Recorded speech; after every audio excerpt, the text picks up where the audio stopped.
Bonjour à tous. Vous avez été nombreux à voir certainement cette vidéo qui a été diffusée concernant la propagation d'éventuels microbes à bord d'une cabine d'avion. Et forcément, je pense qu'il y en a pas mal qui s'en inquiètent à l'idée de remonter à bord d'un avion. Alors, il y a pas mal de choses qu'il va falloir qu'on explique là-dessus, parce que cette vidéo n'est absolument pas représentative de ce qui se passe dans la cabine d'un avion en vol. Voilà.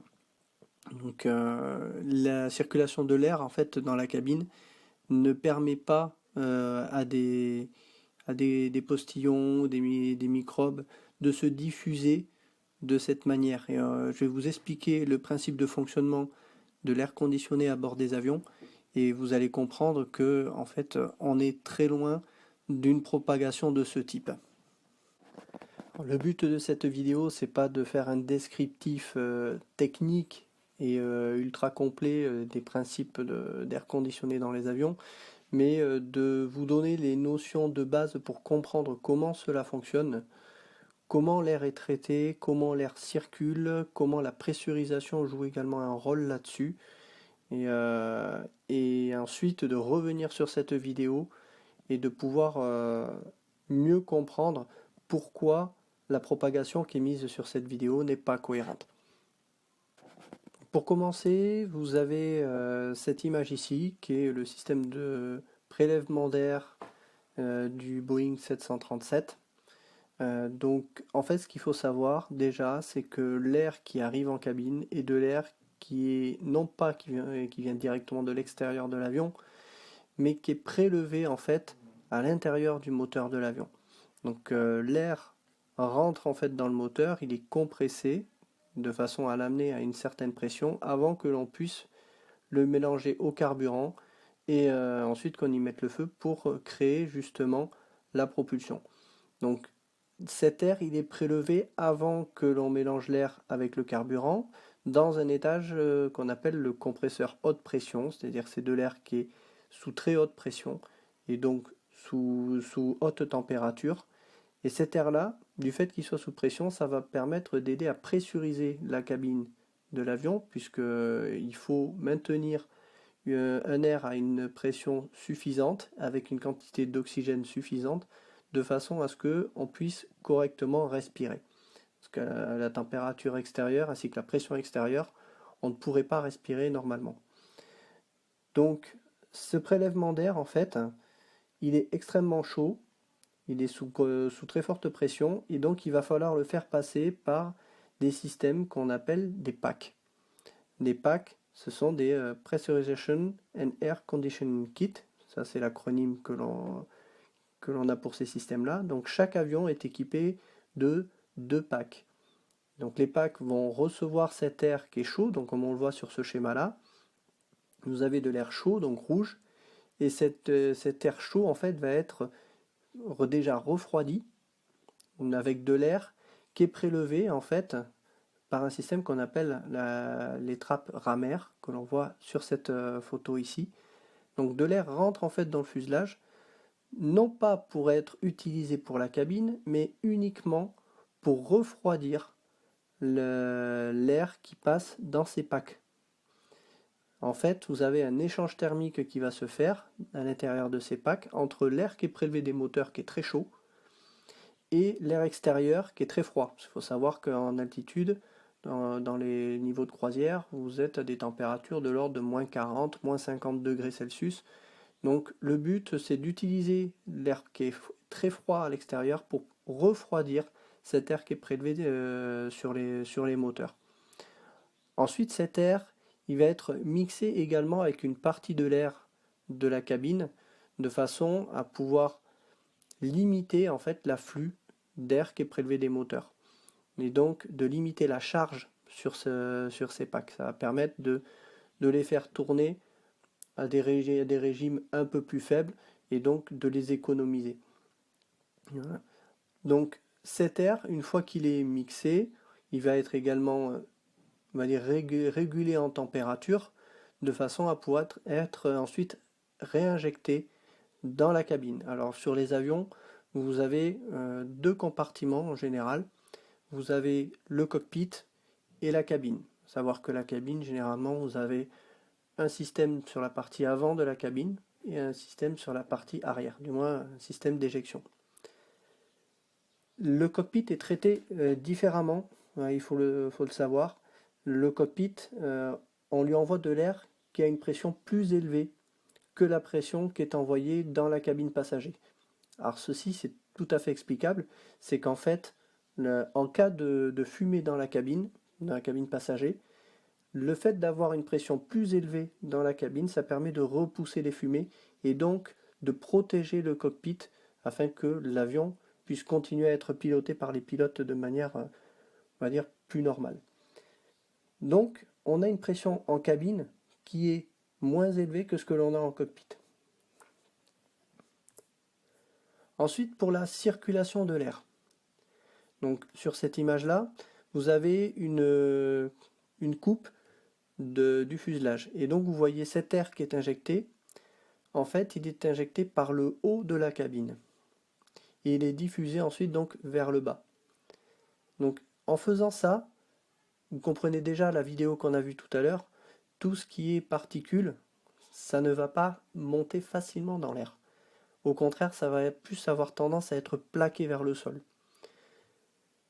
Cette circulation d'air, justement, elle va ensuite passer par des trappes que vous avez sur les côtés du plancher, de façon à ensuite alimenter en air la soute cargo, et donc la zone bagage, puisque vous pouvez également avoir des animaux. À savoir aussi que la pression dans la soute cargo, donc dans les compartiments bagages, est moindre que la pression que l'on a en cabine passager. Là aussi, ça s'explique. Le but, c'est que si vous avez un incendie qui se déclare dans la soute à bagages, le fait d'avoir une pression qui est plus faible par rapport à l'air qui vient du dessus, donc de la cabine passager, ça va avoir tendance à maintenir les fumées dans la zone du compartiment à bagages. Et ça ne va pas donc se diffuser dans la cabine qui est pourtant au-dessus.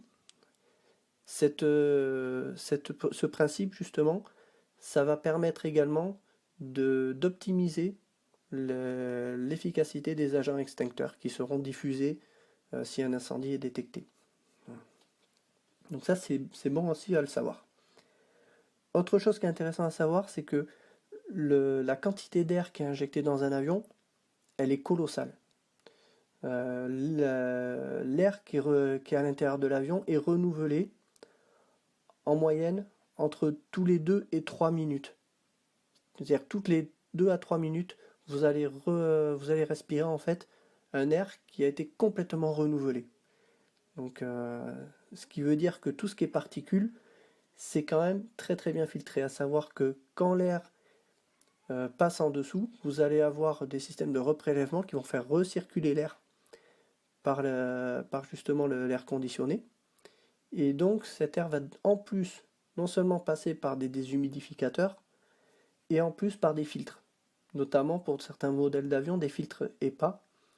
Donc tout ce qui est virus, ça c'est arrêté à 99%. Autre chose intéressante à savoir dans la cabine, c'est le compartiment des toilettes. Le compartiment des toilettes n'est pas à la même pression que la cabine passager.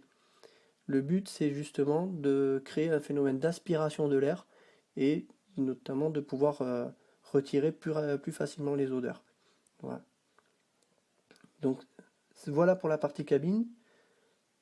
Pour la partie cargo, l'air aussi, une fois que l'air est dans la partie cargo, il faut savoir que vous avez des systèmes de ventilateurs qui vont également pousser l'air vers les équipements électriques, électroniques aussi, parce que ces équipements chauffent beaucoup dans un avion. Donc on va utiliser l'air qui vient de la cabine pour pouvoir refroidir ces équipements. Et ensuite, une fois que cet air aura été utilisé à cette fin, on va pouvoir l'éjecter par des systèmes que l'on a sur ce schéma-là. On voit des outflow valves. Donc vous avez la outflow valve qui est notée à l'arrière, mais vous avez également des outflow valves à l'avant de l'avion. Donc ces outflow valves permettent en fait de réguler la pression dans la cabine. Voilà. Donc voilà un peu comment ça fonctionne à bord d'un avion. Alors ça, c'est sur des principes de base, quasiment tous les avions, ça fonctionne comme ça.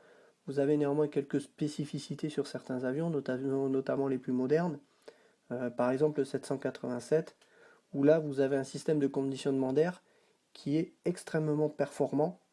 Il faut savoir que l'air ne provient plus des moteurs, c'est de l'air qui est prélevé par justement ces rames air qu'on voit sur cette photo.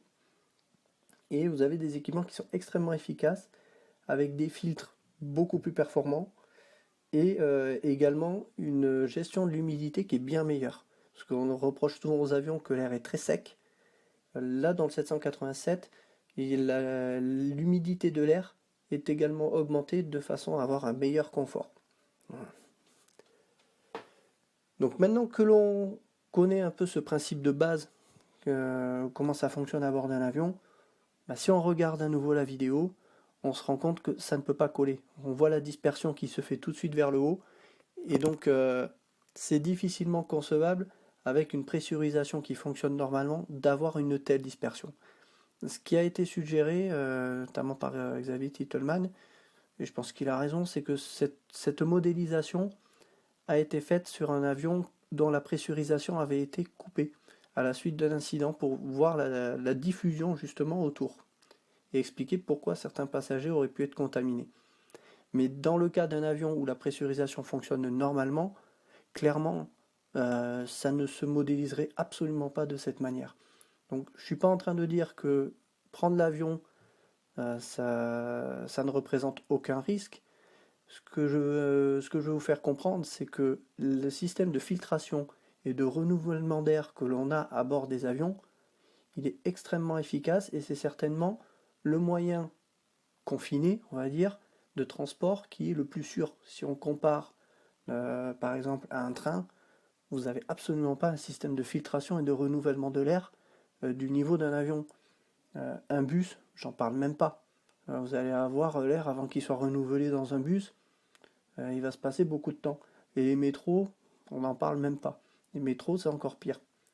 Donc, ayez ces notions-là en vous disant, ok, on est dans un endroit confiné, ça n'empêche absolument pas de porter des masques et de respecter des gestes barrières, mais vous êtes dans un environnement qui est bien plus sain que dans tout autre moyen de transport.